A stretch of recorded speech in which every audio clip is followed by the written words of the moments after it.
आप देख रहे हैं स्कैरी मूवीज। मैं आपका दोस्त धीरेन। तो चलिए आज की कहानी की ओर बढ़ते हैं। तो मेरी तबीयत में अभी भी बहुत ज़्यादा सुधार नहीं आया है, तो मैं ज़्यादा लंबी कहानी आप लोगों को सुना नहीं सकता। तो मैं अपने मित्र को बोला हूँ ये कहानी सुनाने के लिए, क्योंकि लगातार पिछले एक हफ्ते से वही कहानी सुनाता आ रहा है और आप लोगों का प्यार भी बहुत मिलता आ रहा है। तो मैं यही उम्मीद करता हूँ आप लोग ऐसे ही मेरी वीडियो देखते रहिए और मुझे सपोर्ट करते रहिए। तो चलिए आज की कहानी की ओर बढ़ते हैं। तो चलिए बढ़ते हैं आज की कहानी की ओर। दोस्तों, जब मैं राम के साथ 10 बजे के करीब पटना स्टेशन पहुंचा, तब भी राम का मुंह सूजा हुआ था। वो क्या था कि हमारे जानने वालों ने हम दोनों को अपने अपने बच्चों को देने के लिए इतना ज़्यादा सामान दे दिया था कि हम दोनों को 3 बैग अलग से ले जाने पड़ रहे थे। ऊपर से हमें पटना से बेंगलोर का लंबा सफ़र करना था, वो भी जनरल क्लास में। मतलब कि अभी तो हम दोनों को ये भी मालूम नहीं था कि हमें बैठने को सीट मिलेगी कि नहीं। और जब हमारी ट्रेन प्लेटफार्म पर लगी तो हमारे पहुंचने से पहले ही जनरल बोगी के सामने इतनी ज़्यादा भीड़ लग गई कि अभी लोग एक दूसरे को धकेलते कुचलते बोगी में चढ़ने का प्रयास करने लगे। बेहिसाब भीड़ को देखकर राम का गुस्सा फूट पड़ा। वो इतना ज़्यादा नाराज़ था कि वो उन एक्स्ट्रा बैग को वहीं पटकते हुए बोला, मैं नहीं जा रहा, तुझे जाना है तो जा। राम को भड़कता देख मैं समझ गया कि एक्स्ट्रा लगेज के चलते इसका दिमाग खराब हो गया है, पर हम दोनों का बेंगलोर जाना भी ज़रूरी था। अभी मैं राम को ये समझाने की कोशिश ही कर रहा था कि तभी किसी ने मेरा नाम पुकारते हुए कहा, ओ दब भाई, यहाँ कैसे? अपना नाम सुनते ही जब मैंने पलटकर देखा तो बोगी नंबर S8 की खिड़की पर बैठा कोई मेरा नाम पुकार रहा था। फिर जब मैंने गौर किया तो मैंने पाया कि वो तो विमलेश है। विमलेश हमारे गांव के सरपंच का बेटा है जो बेंगलोर में ही काम करता है।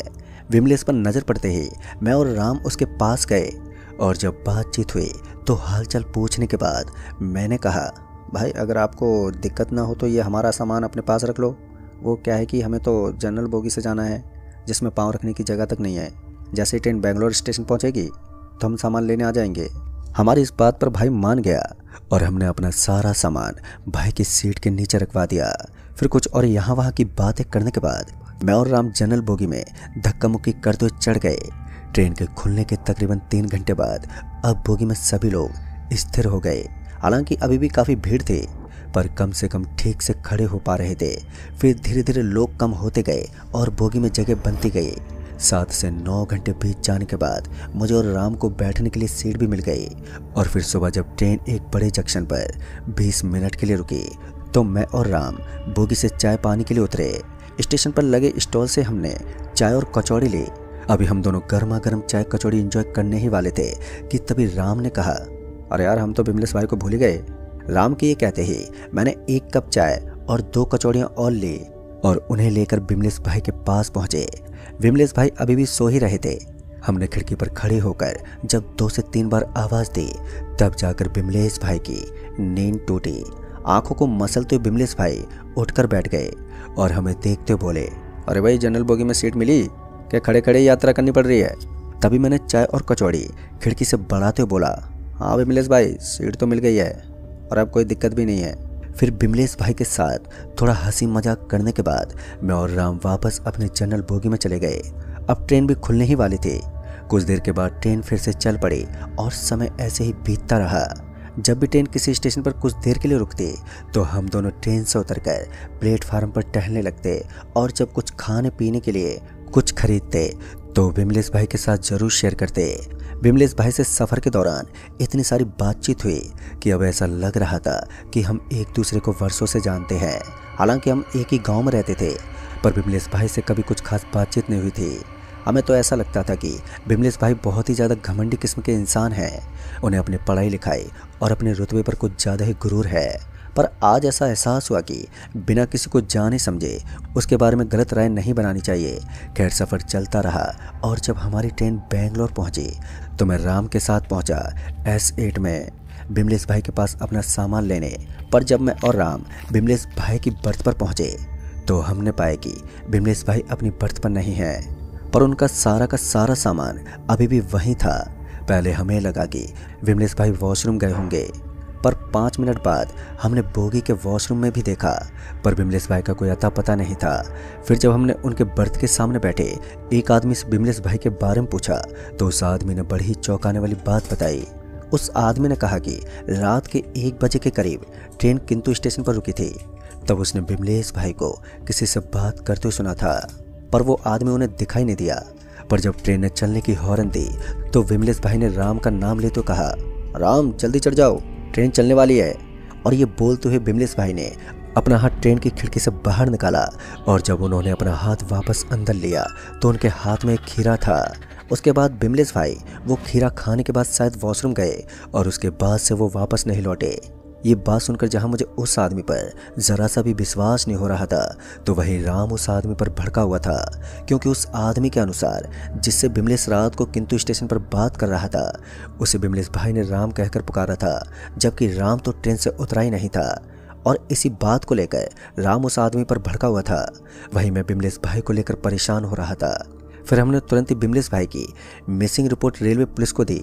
पुलिस ने छानबीन शुरू की, पर लगभग 1 महीना बीत जाने के बाद भी बिमलेश भाई का कोई पता नहीं चला।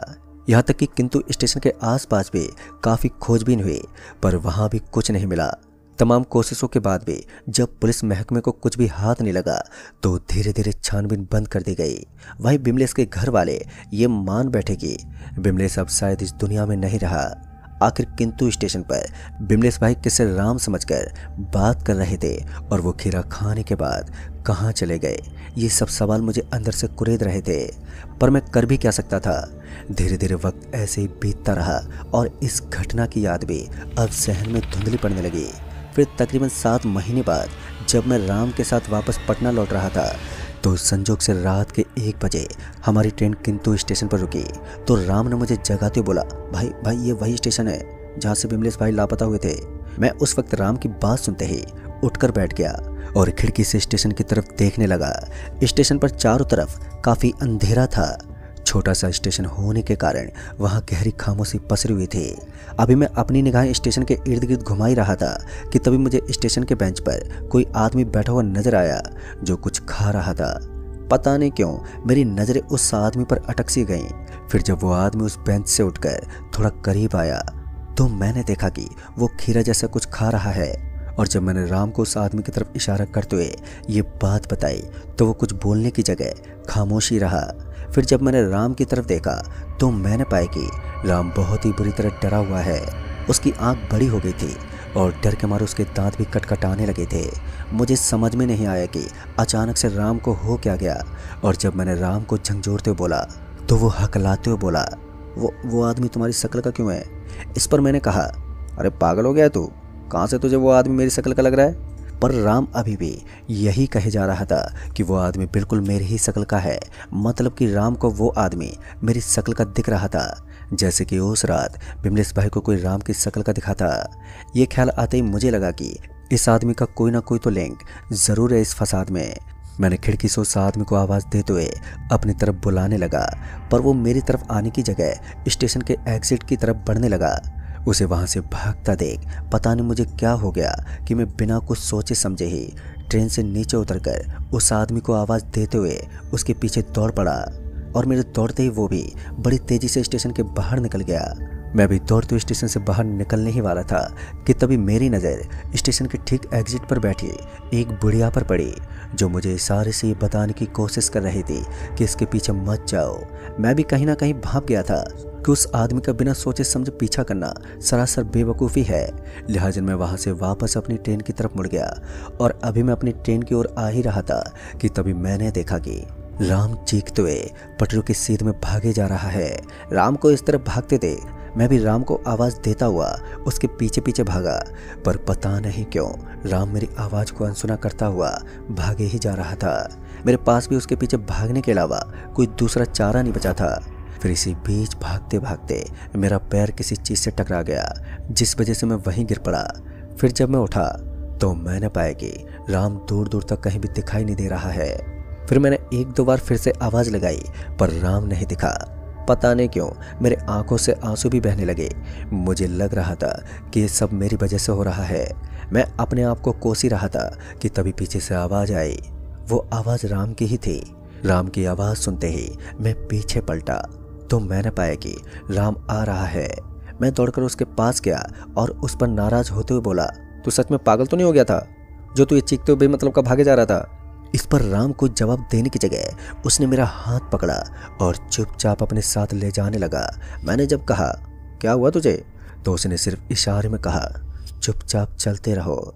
अभी राम ने इतना कहा ही था कि तभी मुझे लगा कि हमारे पीछे कोई है, और जब मैंने अपनी गर्दन घुमाते पीछे देखा तो मैंने पाया कि 3 लोग हमारे पीछे पीछे आ रहे हैं। और जब मैंने उनकी शक्ल की ओर देखा तो मैंने पाया कि उन तीनों की शक्ल राम की तरह है। ये सब देखते मैं इतना ज़्यादा डर गया कि मैं चीख पड़ा, और मेरी चीखते राम ने ज़ोर से कहा, जल्दी भाग यहाँ से। और राम के इतना कहते ही हम दोनों बिना पीछे पलटे सरपट भागे अपनी ट्रेन की तरफ, और सीधे ट्रेन में चढ़ने के बाद ही हमने दम भरा। ट्रेन में चढ़ने के फौरन बाद ही ट्रेन भी वहाँ से रवाना हो गई, पर राम और मैं अभी भी थर-थर कांपे जा रहे थे। और ऐसे ही 2-3 घंटे हम दोनों डर से थरथराते ही रहे। फिर जब सुबह हुई तो हम दोनों थोड़ा नॉर्मल हुए और ट्रेन भी काफ़ी दूर निकल आई थी।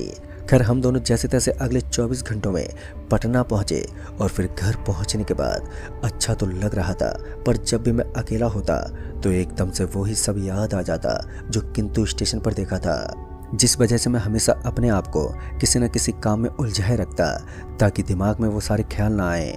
पर जब एक रोज़ मैंने बिमलेश के पिताजी को गांव के मंदिर में रोते हुए देखा तो मेरा कलेजा अंदर से फट पड़ा। वैसे तो बिमलेश के पिताजी काफ़ी पैसे वाले थे, पर वो इतने सज्जन और उदार थे कि उनका दुख भी गांव वालों को अपना दुख महसूस होता था, और मुझे भी उनका दुख महसूस हो रहा था। और ना जाने कैसे बातों ही बातों में मेरे मुंह से वो सारी बातें निकल गईं जो मुझे नहीं बतानी चाहिए थी। मेरी बात सुनते ही बिमलेश के पिताजी को ऐसा लगा कि अभी भी उनका बेटा जिंदा हो सकता है, क्योंकि अभी तक बिमलेश की लाश बरामद नहीं हुई थी। हालांकि इसका भी चांस ना के बराबर ही था, पर बिमलेश के पिताजी खुद उस किंतु स्टेशन पर जाकर अपने बेटे बिमलेश को ढूंढना चाहते थे। और जब उन्होंने मुझे साथ में चलने को कहा तो मैं मना नहीं कर पाया, जबकि उस रात मैं और राम बाल बाल बचे थे। मैंने सोचा कि राम को भी साथ में ले लेते हैं, पर राम ने चलने से साफ साफ मना कर दिया, और साथ ही ये भी नसीहत दी कि तू भी मत जा। पर मैंने तो अपना मन पक्का कर लिया था। तभी हमने अगली सुबह की ट्रेन पकड़ी और मैं बिमलेश के पिताजी के साथ रवाना हो गया किंतु स्टेशन के लिए। सफ़र के दौरान मैं और बिमलेश के पिताजी गुमसुमी रहे। जैसे जैसे ट्रेन किंतु स्टेशन के करीब पहुंच रही थी तो वैसे वैसे ही मन की बेचैनी भी अपने आप ही बढ़ती जा रही थी। और जब हम किंतु स्टेशन पहुंचे तो दोपहर के 1 बज रहे थे।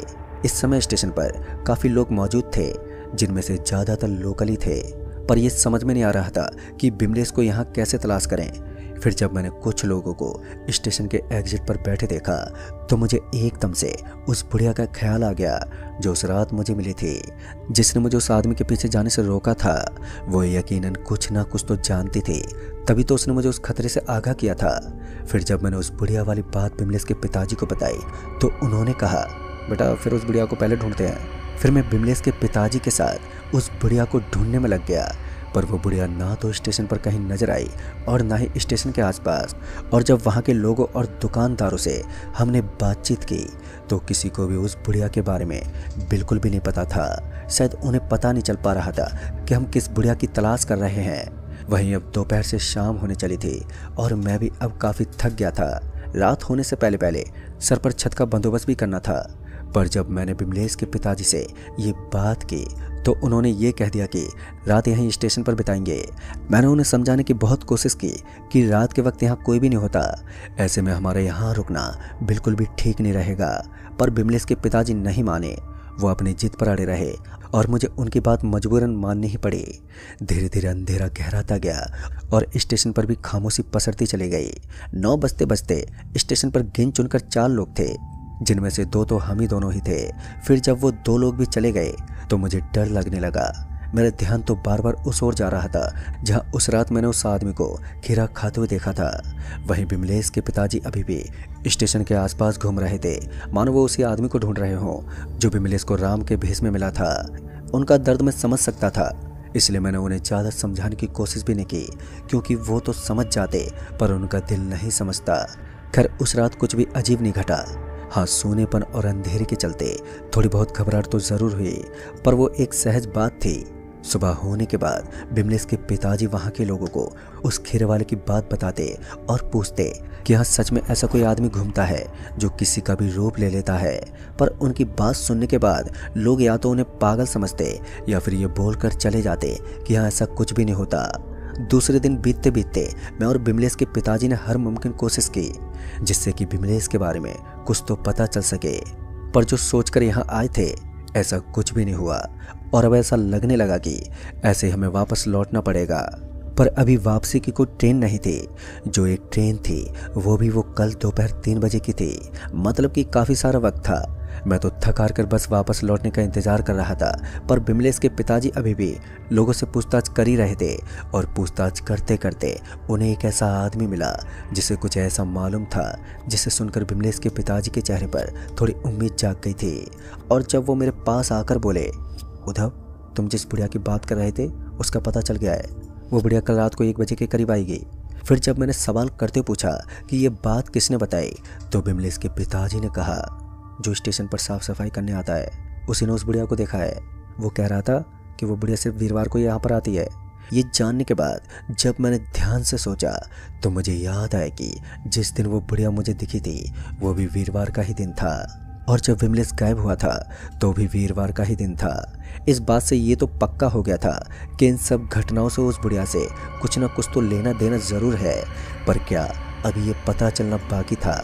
खैर रात बीती, दोपहर की 3 बजे वाली ट्रेन भी आ गई, पर हम नहीं गए क्योंकि हम वेट कर रहे थे उस बुढ़िया की जो रात के 1 बजे आने वाली थी। पर पता नहीं क्यों आज वक्त कुछ ज़्यादा ही धीमा गुजर रहा था और जब सूरज ने आसमान में दिन की अंतिम सांस ली तो अंधेरा होते ही वक्त तेजी से गुजरने लगा। मैं बिमलेश के पिताजी के साथ स्टेशन पर बैठा बस उस बुढ़िया का ही वेट कर रहा था, पर इसी बीच कब मेरी आंख लग गई मुझे पता ही नहीं चला। और जब मुझे बिमलेश के पिताजी की चीखें सुनाई पड़ी तो मेरी नींद एकदम से टूट गई। और जब मैंने बिमलेश के पिताजी की तरफ देखा तो मैं ये देखकर चौंक गया कि बिमलेश के पिताजी स्टेशन के एग्जिट गेट पर किसी से कुछ छीनने की कोशिश कर रहे हैं। ये देखते ही मैं फौरन उठा और उनकी तरफ दौड़ा और जब मैं उनके पास पहुंचा तो मैंने पाया कि बिमलेश के पिताजी उसी बुढ़िया के हाथों से लाल रंग का जैकेट छीन रहे हैं जिसका हम वेट कर रहे थे। मैंने तुरंत ही बिमलेश के पिताजी को उस बुढ़िया से अलग करते हुए कहा, अरे ये आप क्या कर रहे हैं? यही वो बुढ़िया है जिसका हम वेट कर रहे थे और आप बिना कुछ सोचे लड़ बैठे। जिस पर बिमलेश के पिताजी ने कहा, अरे बेटा पहले इससे ये तो पूछ कि इसके पास मेरे बेटे का जैकेट कैसे आया। और जब बिमलेश के पिताजी ने जैकेट वाली बात बोली तो वो जैकेट देखते ही मुझे याद आ गया कि उस रोज़ बिमलेश ने ऐसे ही लाल रंग की जैकेट पहनी थी। और जब मैंने पहली बार इस बुढ़िया को देखा था तब भी इस बुढ़िया के हाथों में ऐसा ही कुछ था। फिर जब मैंने उस बुढ़िया से कहा, अम्मा ये जैकेट आपको कहाँ से मिली, तो वो बुढ़िया कुछ नहीं बोली। फिर मैंने बिमलेश का फ़ोटो दिखाते हुए कहा, इसे देखा है अम्मा, ये लगभग 7 महीने पहले ही वीरवार के दिन इसी वक्त यहाँ से गायब हुआ था। बिमलेश का फोटो दिखाते ही उस बुढ़िया की आंखें बड़ी बड़ी हो गईं। बुढ़िया की बड़ी होती आंखों को देखकर मुझे ऐसा लगा कि ये ज़रूर बिमलेश के बारे में कुछ बताएगी, पर वो बुढ़िया कुछ बताने की जगह हम दोनों को इशारे से वहाँ से जाने को कहने लगी। उसके चेहरे के उतरे रंग से ऐसा लग रहा था कि वो किसी से डर गई है। और जब मैंने नोट किया तो मैंने पाया कि उसकी निगाहें बार बार हमारे पीछे जा रही हैं। और जब मैंने पीछे पलट कर देखा तो मैंने पाया कि जो उस रात मुझे दिखाई दिया था, मैं अभी उस आदमी को देख ही रहा था कि तभी बिमलेश के पिताजी बिमलेश करते हुए उस आदमी की तरफ दौड़ गए। मतलब कि वो आदमी बिमलेश के पिताजी को बिमलेश जैसा दिखाई दे रहा था। मैं बिमलेश के पिताजी को रोकने के लिए उनके पीछे दौड़ा, पर जब तक मैं उनके पास पहुंचता कि वो उस आदमी से जाकर लिपट चुके थे। और जब मैं उनके पास जाकर बोला, अंकल ये वो नहीं है, ये तो वही है जिसने बिमलेश को गायब किया है। मेरे इतना बोलते उस आदमी ने बिमलेश के पिताजी को एकदम से नीचे पटक दिया। बिमलेश के पिताजी नीचे पड़ते ही बेहोश हो गए और उनके बेहोश होने के बाद वो आदमी मेरी तरफ बढ़ा। वो आदमी करीब से इतना डरावना लग रहा था कि मैं डर के मारे वहाँ से चीखते हुए स्टेशन के एग्जिट की तरफ भागा। अभी मैं स्टेशन से बाहर निकला ही था कि तभी स्टेशन के बाहर खड़े कुछ पुलिसकर्मी वालों की नज़र मेरे पर पड़ गई और मुझे चीखते भागते देख मेरे पास आ गए। उस समय मैं इतना ज़्यादा डरा हुआ था कि मेरे मुंह से कुछ निकल भी नहीं पा रहा था। फिर जब उस पुलिस वाले ने मुझे शांत करते हुए कहा, क्या हुआ, तुम ऐसे चीखते हो क्यों भाग रहे हो? तो मैंने उन्हें सारी बात बता दी। मेरी बात सुनते ही वो पुलिस वाले मेरे साथ स्टेशन के अंदर आ गए, पर स्टेशन पर कोई नहीं था, ना वो भयानक आदमी और ना ही विमलेश के पिताजी। विमलेश के पिताजी को वहां ना पाकर मैं पागल सा हो गया। मुझे अब समझ में नहीं आ रहा था कि अब मैं अपने गांव वालों को क्या बताऊंगा। सभी मेरे पर ही शक करेंगे। जहां ये सोचकर मेरे दिमाग फटा जा रहा था, तो वहीं वो पुलिस वाले भी अब मेरे सर पर बरस रहे थे, क्योंकि उन्हें वैसा कुछ भी नहीं मिला जैसा कि मैंने बताया था। फिर वो पुलिस वाले मुझे अपने साथ ले गए और कुछ पूछताछ करने के बाद उन्होंने मुझे छोड़ दिया। उसके बाद मैं अपने घर लौट आया, जहाँ गांव वाले मुझे देखकर हैरान थे और मुझ पर शक करने लगे। फिर मैंने गांव वालों को सारी बात बताई, पर उन्हें अभी भी ऐसा ही लग रहा था कि मैं ही गुनहगार हूँ। फिर एक दिन जो हुआ, उसने मेरे साथ पूरे गांव वालों को पूरी तरह से हैरान कर दिया।